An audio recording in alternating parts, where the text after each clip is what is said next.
Genre le gars il est chanteur, il s'est dit professionnel. Mais quand il vient se présenter, il est tellement sapé que c'est sa sape on regarde. À côté de lui, il met 4 femmes avec 4 fesses balèzes. On regarde les fesses de Gaulle après avoir regardé son habit. Mais derrière, là, quand tu regardes en arrière-plan, c'est un Hummer égaré. Hey, respect those guys as the talented artist performing for you tonight. Bon, Master Coco parce que, en fait, bon, c'est vrai que beaucoup de gens ne le savent pas, en fait, c'est un nom qui m'a été attribué par mes amis. Parce qu'à une certaine époque de ma vie, tu vois, je créais des situations. Voilà, on pouvait être là à minuit comme ça, on n'avait pas de pierres pour gazer. Je bougeais comme ça et puis à minuit 15, minuit 20, je revenais, mes poches étaient remplies de pierres comme ça. Donc les gens me disaient, toi là, tu veux cocaïne, mais quoi. Donc ils ont commencé à m'appeler Master Cocaïne. Donc à l'école au début c'était ça quoi. Ouais. Mais comme mon prénom moi-même là, c'est Marco, Marc, Coco. Donc en fait ils ont associé le Master Cocaïne au Coco. Et dans les années 80, on va dire 97, 98, je suis devenu Master Coco officiellement.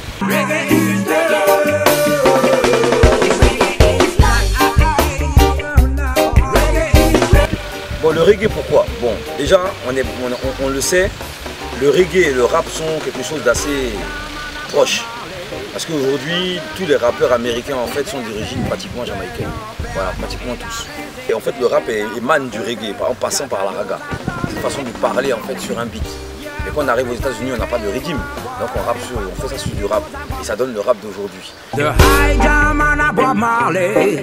à ce rythme qu'on a tous été versés. De nos pères à nous, il a résisté, préservant ce que Jaja.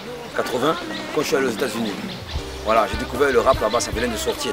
Voilà, il n'y avait même pas de MIM ni de Almighty, il n'y avait personne. Il n'y avait que nous, les mainframe, des jeunes petits qui habitaient dans ce quartier-là et puis qui faisaient du rap tous les jours quand ils quittaient l'école. On venait se retrouver ici, on faisait taekwondo pendant 1 heure et après on se rentrait dans le studio, on travaillait.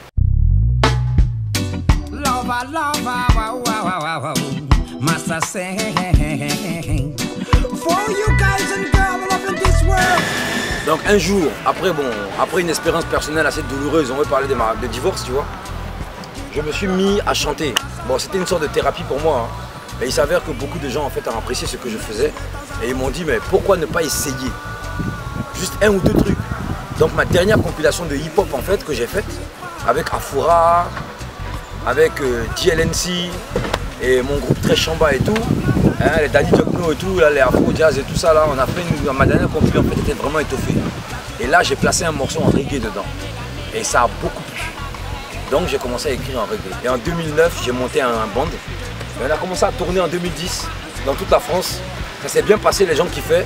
Donc en 2011, j'ai décidé de sortir mon maxi 5 titres que les gens connaissent sous le nom de One Man Stand, avec notamment la vidéo de Reggae's Life. Et les choses se sont goupillées de concert en concert. Je suis venu plusieurs fois en Côte d'Ivoire, mais j'étais pas dans mon mouvement parce que mon manager à l'époque était un manager surtout de musique antillaise. Donc je venais ici toujours accompagné de Jacob Devarieux, Kassav, Sahel, Thierry K, mais autres Eric Virgal et tout, tu vois, les Justine David et tout ça là. Je venais avec elle ici. Mais nous on est en train de faire du rap qui au départ a été là pour que d'autres puissent extérioriser en fait leur peine, leur haine, tout leur mal, leur mot en fait intérieur. Aujourd'hui ils ont déformé ça en une espèce de truc qui est devenu complètement bling bling. À un moment si tu veux capitaliser tu es obligé de te montrer. Donc j'ai décidé de me montrer sous mon aspect le plus simple. Voilà Master devant toi avec sa chemise de guerrier. Et donc le clip tout nu ça arrive pour bientôt. Voilà, le clip tout nu ça va arriver. Enfin, moi, je n'ai aucune pudeur en fait. Et beaucoup de gens me disent j'ai un beau corps, vaut mieux que je le montre. Croire c'est annonciateur de quoi en fait?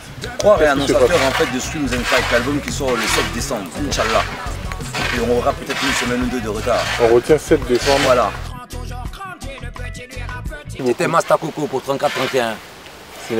Stay tuned. Yeah. Toujours peace.